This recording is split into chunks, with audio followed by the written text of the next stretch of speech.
인하대학교 주승환 교수의 반도체 패키징 교육, 반도체 패키징, 인터포저에 대해서 알아보도록 하겠습니다.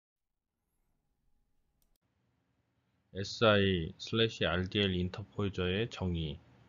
실리콘 레이어는 서브스트레이트와 다이 사이, 칩 사이에 존재하는 것으로 보시면 되겠습니다. 오른쪽 보면은 칩과 그 서브스트레이트 사이에 그 인터포저가 있는 걸 보실 수가 있습니다.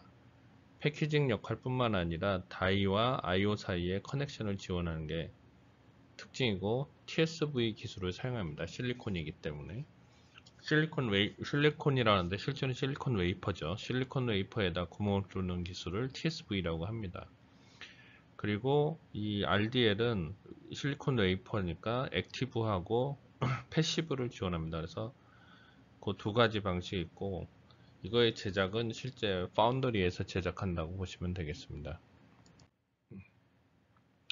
SI 인터포저의 필요성은 인터커넥션의 밀도가 높아지고 무의 법칙이 더 이상 그 반도체를 집적한다고 해서 성능이 2배씩 늘어나지 않는 상황이 됐습니다. 기존 서브스트레이트는 이런 칩을 지원하지 못하는 게 특징입니다. 20년 이상 된 기술이고 IBM과 AT&T는 1980년도에 테스트를 했으나 그때 당시 시장에 요구가 없어서 시장에는 진입하지 못한 그런 기술이라고 되겠습니다. 오늘날의 기술 수준과 시장 요구가 가능하게 했다. 이건 무슨 얘기냐면 오늘날 집적이 많아지는 상황이 되니까 이 SI 인터포저를 하는 게 이제 일상화되기 시작했습니다. 장점은 와이어링 덴시티가 상당히 높고 실리콘 다이와 CT 열 팽창 개수가 많기 때문에 인터포저가 이제 칩을 만드는 웨이퍼니까 사실 되게 안정된 구조를 만들 수가 있습니다. 그래서 일렉트리컬 서멀 퍼포먼스가 좋고 파워도 낮아져서 상당히 좋은 성능을 내는 게 되겠습니다. 그래서 쇼트 인터커넥션 칩과 서브스트레이트를 이 쇼트 인터커넥션 하는 게 특징이 되겠습니다. 여기 보시면 그 리드 IC 패키지, 리드 프레임을 사용하는 IC의 경우에 길이하고 칩의 이 실제 모양을 보면 실제 이게 뭐 별 차이 없어 보이는데 이 칩은 이거보다 엄청나게 프린티드 서킷 보드에 넣어 있는 리드 프레임보다 엄청 작은 건데 확대를 시켜 놓은 겁니다. 그래서 실제적으로는 엄청 거리가 짧은 걸 보실 수가 있습니다. 다이가 커져서 액티브 디바이스를 저가격으로 설치가 가능하고 서브스트레이트의 패시브 디바이스 인테그레이션이 되게 쉬운 그런 장점이 되겠습니다. 패시브 인터포저는 모든 다이에 인터커넥션이 되고 있고 다이에서 패키지와의 IO 통신이 가능합니다. 서브스트레이트에 No Active Device, No Function 디바이스를 붙일 수 있는 게 특징이고 높은 와이어링 덴시티를 갖고 있습니다. 그래서 여기 보시면 그 실제 이런 그 오가닉 라미네이트 위에 있는 패시브 실리콘 인터포저들을 보실 수가 있습니다. 액티브 인터포저는 패시브와 동일한데 모든 다이에 인터커넥션 되고 다이와에서 패키지 IO 통신하는데 다른 점은 실리콘 서브스트레이트, 실리콘 인터포저에 풀리 펑션 칩을 인베디드 시킬 수 있는 게 이게 특징이 되겠습니다. 그리고 TSV의 덴시티가 낮은 게 특징이 되겠습니다. 딴 거에 비해서. 인터포저의 구조는 그 실제적으로 TSV, RDL, UBM으로 되어 있는데 UBM은 앞에서 설명을 드렸고 TSV는 여기 보시면 이제 SI 인터포저에서 그 칩 사이에 구멍을 뚫었으니까 이게 TSV라고 이제 할 수가 있고 그리고 RDL은 그 TSV 위에 이렇게 리디스트리뷰션 레이어를 만든 게 특징이고 그런 구조로 되어 있습니다. 그리고 재밌는 거는 그 SI 인터포저는 이 패키지 서브스트레이트에다가 솔더 범프로 붙이는 게 특징이 되겠습니다. UBM은 언더 범프 메탈리제이션인데 씬 패드, 솔더 범프와 RDL의 CU 사이에 존재하는 그런 그 얇은 패드라고 보시면 되겠습니다. 그래서 디퓨전을 방지하는 배리어 기능을 갖고 있고 기계적인 연결 역할을 해줍니다. 그리고 지금은 니켈 베이스드 UBM이 널리 쓰입니다. 요거는 앞부분에서 저희가 설명한 적이 있습니다. 기존에 그러면 PCB하고 실리콘 인터포즈의 PCB의 차이는 기존에 연결은 플립칩 플러스 와이어 본드로 연결을 하고 실리콘 인터포즈를 사용하면 그 실리콘 내부에 TSV하고 RDL을 사용해서 연결하는 그런 구조를 얘기하고 그런 구조를 2.5D라고 이제 통칭합니다. 여기에 반드시 필요한 기술이 이제 실리콘 인터포저 기술이고 요 트러디션은 아니지만 이제 2.5D의 인터포저에서 TSV도 가공해야 되고 실리콘 인터포저도 사용하고 실리콘 웨이퍼를 써야 되니까 가격이 비싸지 않습니까? 그래서 요거를 개량한 방법이 2.1, 2.3D인데 그 실리콘 인터포저 대신에 그 일반 씬 필름을 사용하거나 RDL을 많이 하거나 해서 이제 붙이는 기술인데 여기선 TSV를 사용하지 않습니다. 왜 그러냐면 웨이퍼에 구멍을 뚫는 걸 TSV라고 하니까 그래서 2.5D는 TSV를 사용하고 실리콘 웨이퍼를 사용하는 게 특징이고 실리콘 웨이퍼가 비싸고 그래서 이게 가격적인 문제가 있으니까 2.1D, 2.3D라는 실리콘 웨이퍼를 사용하지 않고 RDL을 사용하는 그런 거를 2.1, 2.3D라고 보통 통칭을 합니다.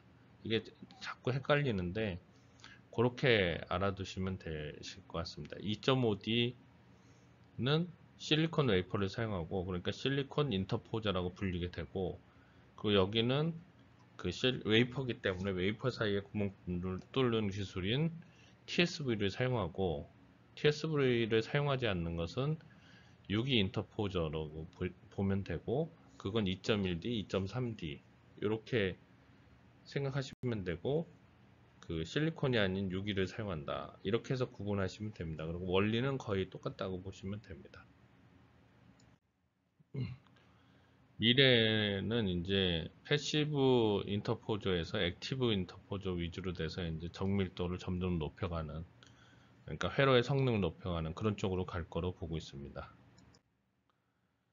그 이런 인터포저를 붙이기 위해서는 여기 보시면 그 인터포저하고 칩 사이에는 그 본딩이 들어가겠죠. 그 본딩이 이제 마이크로 범프를 사용하는 거고 그 서브스트레이트하고 그 인터포저 간에 붙이는 건 이제 C4 범프를 사용하는 점점 이제 그 범프의 사이즈가 작아지고 있는 그런 추세가 됩니다. 그래서 이 BOL에서 나오는 그런 그 회로의 선폭하고 그 오가닉 서브스트레이트나 또는 범프나 RDL을 사용하는 것 사이 갭이 있는데 이걸 맞춰주기 위해서 연결하는 방식이 이제 그